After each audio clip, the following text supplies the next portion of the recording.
So hi guys, எல்லோரும் எப்படி இருக்கீங்க? ஸோ கண்டிப்பாக நல்லா தான் இருப்பீங்கன்னு நினைக்கிறேன். இது நம்மளோட அடுத்த வீடியோ.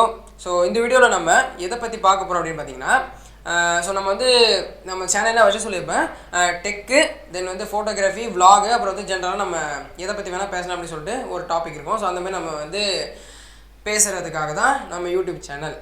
ஓகேவா? ஸோ எல்லாருமே தெரிஞ்சுக்கோ. ஸோ அந்த வரிசையில் வந்து பார்த்திங்கன்னா இன்றைக்கி வந்து ஃபோட்டோகிராஃபி பற்றி நம்ம பேசலாம் இல்லை பேசணும். ஸோ ஏன்னா போன வாட்டி வந்து நான் டெக்கை பற்றி பேசிட்டேன். ஸோ அதனால் வந்து இப்போ ஃபோட்டோகிராஃபி பற்றி பேசலாம் அப்படின்னு சொல்லிட்டு தான். ஸோ இன்றைக்கான வீடியோவில் நம்ம எதை பற்றி பார்க்க போகிறோம் அப்படின்னு பார்த்தீங்கன்னா, ஸோ நீங்கள் வந்து ஒரு கேமரா எடுத்து ஃபோட்டோ எடுக்க போகிறீங்க, இல்லை நீங்கள் ஃபோட்டோகிராஃபராக இருக்கணும் அவசியம் இல்லை. நார்மலாக நீங்கள் ஒரு ஃபோட்டோ எடுக்க போகிறீங்கன்னா அப்படின்னாலே ஒரு ஃபோட்டோகிராஃபர், நீங்கள் மொபைல் ஃபோட்டோகிராஃபராக இருக்கலாம், இல்லை கேமரா வச்சு கூட எடுக்கலாம். ஸோ நீங்கள் அப்படி எடுக்க போகிறீங்க அப்படின்னா, ஸோ ஒரு ஃபோட்டோ நல்லா அமையணும்னா ஒரு 7 டிப்ஸ் இருக்குது. இது டிப்ஸ்னு சொல்ல முடியாது, பாயிண்ட். ஓகேவா? ஸோ ஒரு 7 பாயிண்ட். இந்த 7 பாயிண்ட்லையுமே நீங்கள் வந்து தெரிஞ்சிருக்கணும். இந்த 7 பாயிண்ட்டு தெரிஞ்சிருக்கிறத விட அதில் வந்து நீங்கள் கொஞ்சமாச்சு ட்ரெயின்டாக இருக்கணும். ஸோ எங்கே போனாலும் நான் இந்த பாயிண்ட்ஸ்லாம் வந்து மறக்காமல் எடுப்பேன். அந்த அளவுக்கு வந்து நீங்கள் கொஞ்சம் ட்ரெயின்டாக இருந்தீங்கன்னா, ஸோ உங்களால் நீங்கள் எடுக்கிற ஒரு ஃபோட்டோமே உங்களால் கண்டிப்பாக பக்காவான ஃபோட்டோவாக எடுக்க முடியும். ஸோ ஒரு ஃபோட்டோகிராஃபராக இருக்கீங்க, இல்லை நான் இனிமேல் தான் ஃபோட்டோகிராஃபர் ஆக போகிறேன், இதுக்கப்புறம் அதில் இன்ட்ரெஸ்ட் இருக்குது அப்படின்னா, ஸோ இந்த 7 திங்ஸை வந்து மெயின் பாயிண்ட். ஸோ இந்த 7 மெயின் பாயிண்ட்ஸையும் வந்து நீங்கள் வந்து தெரிஞ்சுக்கிறதுக்கப்புறமா இதை பற்றி புரிஞ்சு கொஞ்சமாச்சும் அதில் எக்ஸ்பீரியன்ஸ்டாக இருந்தீங்கன்னா மட்டும்தான் நல்ல ஃபோட்டோவாக உங்களால் எடுக்க முடியும். யாரும் குறை சொல்ல முடியாத அளவுக்கு நம்மளால் எடுக்க முடியும். நம்ம ஒரு ஃபோட்டோ எடுத்தோன்னா அதில் யாருமே அந்த மிஸ்டேக்குன்னு சொல்லிடக்கூடாது. ஸோ அந்த மாதிரி பட் எடுத்த உடனே நான் அதை கற்றுக்கினேன்னு போய் எடுக்கிறது வாய்ப்பே கிடையாது, என்னாலேயும் முடியாது தான். ஸோ நானும் கற்றுட்டு தான் இருக்கேன். ஒரு செகண்டும் ஒரு ஃபோட்டோலையும் நம்ம வந்து அதை கற்றுக்கிட்டு தான் இருப்போம். ஒரு நிமிஷமும் நம்ம அதை கற்றுட்டு தான் இருப்போம்.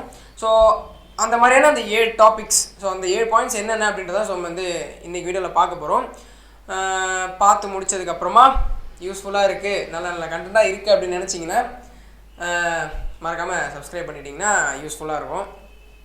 சப்ஸ்கிரைப், லைக் இதெல்லாம் வந்து எனக்கு மோட்டிவேஷனாக இருக்கும், அவ்வளோதான், வேறு இல்லை. பிகாஸ் எந்த யூடியூபருக்குமே ஒரு யூடியூப் சேனல் ஆரம்பிச்சிட்டா இது ஓடுமோ, இது வந்து பார்ப்பாங்களோ பார்க்க மாட்டாங்களோ, இல்லை பாதிலே மூடிட்டு போவோமோ, ஸோ நிறைய டவுட்ஸ் அண்ட் கன்ஃபியூஷன்ஸ் எல்லாருக்குமே வரும்.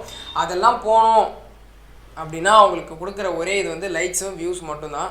வியூஸுன்றது கூட இல்லை, உங்களால் முடிஞ்சால் லைக் அண்ட் சப்ஸ்கிரைப் மட்டும் பண்ணுங்கள். வேறு எதுவும் நான் கேட்கல. வேறு எதுவும் கேட்டால் தொடர்பு கட்டையில் அடிப்பீங்க. ஸோ இன்றைக்கான வீடியோக்குள்ளே போகலாம். ஸோ அந்த 7 பாயிண்டில் ஃபஸ்ட்டு நம்ம எதை பற்றி பார்க்க போகிறோன்னா, உங்கள் கேமராவை பற்றி ஃபஸ்ட்டு டீட்டெயிலாக தெரிஞ்சுக்கோங்க. உங்கள் கேமராவில் என்னென்ன ஆப்ஷன்ஸ் இருக்குது, என்னென்ன பட்டன்ஸ் இருக்குது, இதெல்லாம் எதுக்கு யூஸ் ஆகும், இந்த இடத்துல லைட்டிங் அதிகமாக இருக்கா, அதை நம்ம குறைக்கணும்னா என்ன பண்ணணும். ஸோ இந்த மாதிரி சின்ன விஷயத்தை கூட நம்ம விட்டுறாமல் கேமராவில் என்னென்று ஃபஸ்ட்டு உங்கள் கேமராவை பற்றி நீங்கள் ஃபுல்லாக தெரிஞ்சுக்கணும். உங்கள் கேமராவில் என்னென்ன இருக்கிறத பர்ஃபெக்டாக இருக்கும். நீங்கள் யார் கேட்டாலும் இது இப்படி தான் இருக்குது, வேறு யாரும் ஃபோட்டோ எடுக்கிறாங்கன்னா நீ அதை வந்து கிட்ட வந்து பார்க்காம இதென்ன ப்ராப்ளமாக இருக்கும், நீ அப்படியே அதை மாற்றுறா அப்படின்ற அளவு சொல்கிற அளவுக்கு கேமரா பற்றி நம்ம அக்யூரேட்டாக தெரிஞ்சு வச்சுக்கணும்.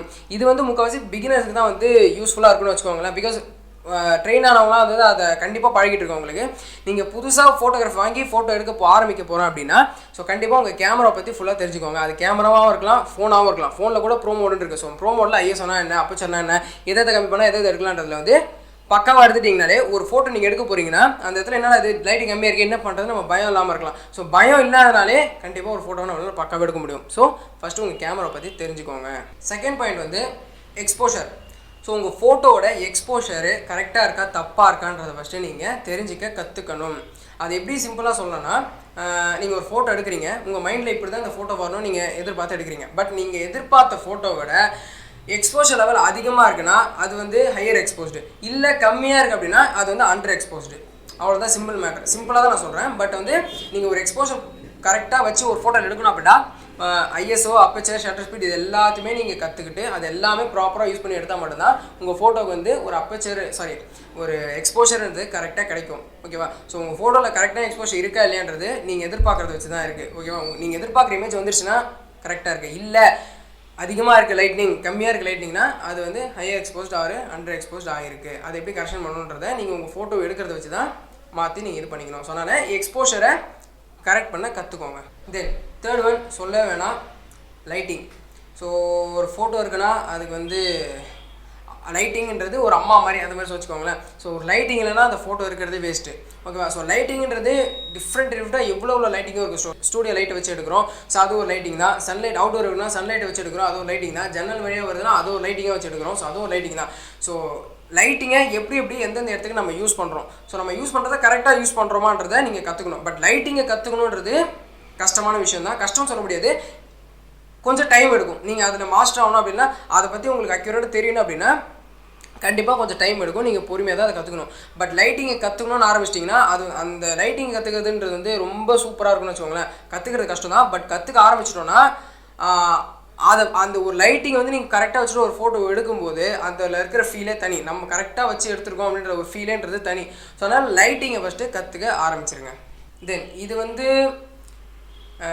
சின்னதாலாம் சொல்ல முடியாது. நான் கண்டிப்பாக இதை பற்றி நான் ஒரு வீடியோ போட்டாகணும். பிகாஸ் வந்து இது ஒரு பெரிய விஷயம். இது வந்து சிம்பிளாலாம் சொல்ல முடியாது. பட் நான் உங்களுக்கு இந்த பாயிண்ட் சொல்லிடுறதுனால சிம்பிளாக சொல்லிடுறேன். டெப்த் ஆஃப் ஃபீல்டு, ஓகேவா? ஸோ ஒரு ஃபோட்டோ டெப்த் ஆஃப் ஃபீல்ட்னா சிம்பிளாக சொல்கிறேன். இங்கே ஒரு ஆப்ஜெக்ட் இருக்குது, சென்டரில் நீங்கள் ஃபோக்கஸ் பண்ணக்கூடிய ஆப்ஜெக்ட் இருக்குது, அந்த பேக்ரவுண்டில் சம்திங் ஒரு ஆப்ஜெக்ட் இருக்குது. உங்களுக்கு சென்டரில் இருக்கக்கூடிய ஆப்ஜெக்ட் மட்டும் தான் தேவை. ஸோ மிச்சம் ரெண்டும் வந்து உங்களுக்கு வந்து ஃபோக்கஸில் இருக்கக்கூடாது. உங்களோட ஆப்ஜெக்ட் மட்டும் தான் ஃபோக்கஸில் இருக்கணும், ஓகேவா?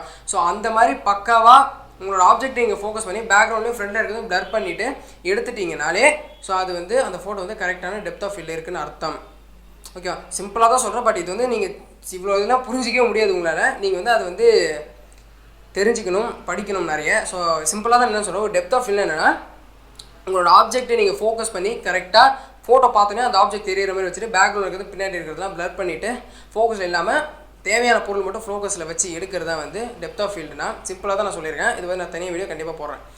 ஸோ அந்த மாதிரி டெப்த் ஆஃப் ஃபீல்டை நீங்கள் ஃபஸ்ட்டு கற்றுக்கணும், ஓகேவா? உங்களோட ஆப்ஜெக்ட்ன்றதை நீங்கள் அதை தான் ஃபோக்கஸில் வைக்கணும், மிச்சதெல்லாம் ஃபோக்கஸில் இருக்கக்கூடாது. ஸோ ஃபோக்கஸிங்கை ஃபஸ்ட்டு கற்றுக்கோங்க. தென் ஃபிஃப்த் ஒன் பார்த்தீங்கன்னா பெர்ஸ்பெக்டிவ். அதாவது என்னென்னா இங்கே வந்து ஒரு ஃப்ளவர் இருக்குது, இந்த இடத்துல வந்து நீங்கள் கேமரா வச்சுருக்கீங்க. ஸோ இந்த இடத்துல வந்து கேமரா எடுக்கிறீங்கன்னா ஒரு ஃபோட்டோ 4 ஃபோட்டோ எடுத்துகிட்டு அவ்வளோதான் போயிடக்கூடாது. இங்கே எடுக்கிறீங்களா, டாப் ஆங்கிலேருந்து ஒன்று எடுங்க, அண்டர் கீழேருந்து ஒரு ஆங்கிள் எடுங்க, சைடு இந்த side left side right side. So ஒரு பர்ஃபெக்ட் ஒரே இமேஜை ஒரே ஃப்ளவரை 10 விதமாக எடுங்க. 10 பெர்ஸ்பெக்டிவில் எடுத்திங்கன்னா அதில் நீங்கள் நார்மலாக இப்படி எடுக்கிறீங்க, ஃபோட்டோ எடுத்து கிளம்புறீங்கன்னா உங்களுக்கு ஒரு ஃபோட்டோ தான் அதில் நல்லாயிருக்கும். பட் நீங்கள் இதே 10 பெர்ஸ்பெக்டில் எடுத்திங்கன்னா நான் அடிச்சு சொல்கிறேன், கண்டிப்பாக 8 ஃபோட்டோ வச்சு உங்களுக்கு அதில் நல்லாயிருக்கும். பிகாஸ் ஒரு ஃபோட்டோ வந்து நீங்கள் ஒரு சைடு தான் அதை பார்க்குறீங்க, அதோட இன்னொரு சைடு எப்படி இருக்கும் உங்களுக்கு தெரியாது. நீங்கள் அதை ஒரு பெர்ஸ்பெக்டிவில் எடுக்க ஆரம்பிச்சிங்கன்னா அதோட அழகுன்றது வந்து ஒரு ஃபோட்டோவையும் நீங்கள் மாறுறதை பார்க்க முடியும். அவ்வளோ அக்யூரேட்டாக இருக்கும், சூப்பராக இருக்கும். ஸோ அதனால் ஒரு ஃபோட்டோ எடுத்திங்கன்னா ஒரு ஆப்ஜெக்ட் இருக்குன்னா அதை வந்து உங்களோட பெர்ஸ்பெக்டிவ் வந்து மாற்றி எடுக்க ட்ரை பண்ணிக்கோங்க. ஸோ அந்த பெர்ஸ்பெக்டிவ்ன்றது பார்த்தீங்களா, அது வந்து ரொம்ப இம்பார்ட்டன்ட் தான் அதுவும். ஸோ அதை வந்து விட்டுறாதீங்க. எந்த ஃபோட்டோவாக இருந்தாலும் ஒரே இடத்துலேருந்து எடுக்காமல் சுற்றி அங்கங்கே நின்று எடுத்து பாருங்கள். தென் 6th ஒன் வந்து காம்போசிஷன். அதாவது என்னென்னா நீங்கள் நிறைய இடத்துல பார்த்துருப்பீங்க, யாராவது வந்து கொஞ்சம் விடுவாங்க, கொஞ்சம் இப்படி லைட்டாக ஓகே அப்படின்னு பார்த்தீங்களா. ஸோ அதுதான் வந்து காம்போசிஷன். அதாவது என்னென்னா உங்கள் ஃபோட்டோவுக்கு வந்து நீங்கள் பார்க்குறீங்க, சம்திங் வந்து ஏதோ ஃப்ரேமோ சம்திங் வந்து கரெக்டாக இல்லை, அதை நம்ம சரி பண்ணுறோம், அதை வந்து கொஞ்சம் நவுத்துறோன்னா அந்த இமேஜ் வந்து அது நல்லா இருக்கும் அப்படின்னு நீங்கள் நினைக்கிறீங்கன்னா, ஸோ உங்களுக்கு எந்தெந்த மாதிரி இமேஜ் உங்களோட இமேஜில் எந்தெந்த ஆப்ஜெக்ட்லாம் உங்களுக்கு வந்து டிஸ்டர்பன்ஸாக இருக்குது, இல்லை எதெல்லாம் தப்பாக இருக்குது, அதை நான் வந்து கரெக்ட் பண்ணணும் அப்படின்னு நீங்கள் எதெல்லாம் நினைக்கிறீங்களோ அதெல்லாம் கரெக்ட் பண்ண நீங்கள் ஃபஸ்ட்டு கற்றுக்கணும். ஒரு ஃபோட்டோ நீங்கள் பார்க்குறீங்கன்னா இதில் இதெல்லாம் தப்பாக இருக்குன்னு ஃபஸ்ட்டு நீங்கள் ஃபோட்டோவை அனலைஸ் பண்ணால் தான் அது உங்களால் கண்டுபிடிக்க முடியும். இதை கண்டுபிடிக்கிறதுன்றது கொஞ்சம் டைம் எடுக்கும் தான், எடுத்தோன்னே நம்மளால் கண்டுபிடிக்க முடியாது. ஸோ அது மாதிரி எதெல்லாம் வந்து உங்களுக்கு அழகு தரும், இல்லை இதெல்லாம் நல்லா இல்லை, ஸோ அதெல்லாம் எடுக்கணும், எதெல்லாம் ஆட் பண்ணணுன்றது நீங்கள் ஃபஸ்ட்டு கற்றுக்கிட்டிங்கனாலே இன்னும் உங்களோட ஃபோட்டோ அழகாக ஆரம்பிச்சிடும்.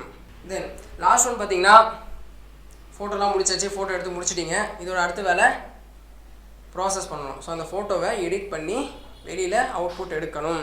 ஸோ நீங்கள் வந்து முக்கால்வாசி 75% 85% வரைக்கும் உங்களோட ஃபோட்டோவை நீங்கள் கேமராலே கரெக்டாக எடுக்க பழகிக்கணும். போஸ்ட் ப்ராசஸிங்கிறது சின்ன கரெக்ஷன் பண்ணுறதுக்கு மட்டும்தான். நம்ம ஃபோட்டோவெலாம் அங்கே தப்பாக எடுத்துகிட்டு, பிகாஸ் நம்மளுக்கு இது இருக்கிற தைரியத்தில் தான் வந்து முக்கால்வாசி பேர் வந்து எடுக்க ட்ரை பண்ணுவாங்க. அதில் நானும் ஒருத்தன் தான். ஏன்னா நானும் அது மாதிரி தான் வாங்கின புதுசில் வந்து நானும் அப்படி தான் எடுத்துருந்தேன். தப்பாக எடுத்துகிட்டு இதில் வந்து கரெக்ஷன் பண்ணிகிட்டு இருந்தேன். பட் அப்புறம் தான் புரிஞ்சுது அது. ஸோ வந்து ஒரு ஃபோட்டோ இருக்குன்னா அதை வந்து நீங்கள் அங்கேயே போஸ்ட் ப்ராசஸிங்கிறது சின்ன வேலை செய்கிறதுக்கு மட்டும் தான் வச்சுக்கணும் நம்ம. பட் நம்ம ஃபோட்டோ எடுக்கிறதுலே வந்து அந்தளவுக்கு பர்ஃபெக்டாக நம்ம எடுத்துடணும், ஓகேவா? பட் அதுக்காக போஸ்ட் ப்ராசஸிங்கை நான் தப்பும் சொல்ல மாட்டேன். பிகாஸ் நீங்கள் அதை எடுக்கிறீங்கன்னா இதை தெரியாமல் அதை எடுக்கிறது வேஸ்ட்டு தான். ஸோ அதனால் நீங்கள் ரெண்டுமே கற்று வச்சுக்கிட்டீங்கன்னா தான், ரெண்டுமே நீங்கள் பக்காவாக இருந்தீங்கன்னா உங்களோட ஃபோட்டோன்றது வேறு லெவலில் 100% நீங்கள் எதிர்பார்க்குறது 100% உங்களால் எடுக்க முடியும், ஓகேவா? ஸோ அதனால் இந்த 7 பாயிண்ட்லாம் நீங்கள் கொஞ்சம் கற்றுக்கிட்டு அதில் கொஞ்சம் எக்ஸ்பீரியன்ஸ் ஆகிட்டிங்கன்னா நீங்களும் ஒரு ஃபோட்டோகிராஃபர் ஆகிடலாம். அதான் டக்குன்னா இந்த இப்போ படிச்சுட்டேன், இந்த வீடியோ பார்த்துட்டேன், இந்த கற்றுக்கிட்டேன்ற வாய்ப்பே கிடையாது, எந்த வித வாய்ப்புமே கிடையாது. ஒரு செகண்டும் ஒரு ஃபோட்டோலையும் இன்னும் 40 வருஷம் ஆனாலும் சரி அந்த அதுக்கப்புறம் எடுக்கிற ஒரு ஃபோட்டோலையும் ஒரு செகண்டும் நீங்கள் கற்றுக்கிட்டு தான் இருப்பீங்க. பட் இதெல்லாம் வந்து உங்கள் மைண்டில் இருக்கணும், ஓகேவா? ஸோ அவ்வளோதான். இன்றைக்கி என்ன வீடியோ அவ்வளோதான். ஸோ எதாவது யூஸ்ஃபுல்லாக இருந்துச்சு தெரிஞ்சிக்கணும் அப்படின்னா முன்னாடி சொன்னால அதேமாதிரி சப்ஸ்கிரைபு லைக்கு அதெல்லாம் அப்படியே பார்த்து விட்ருங்க. பாய்.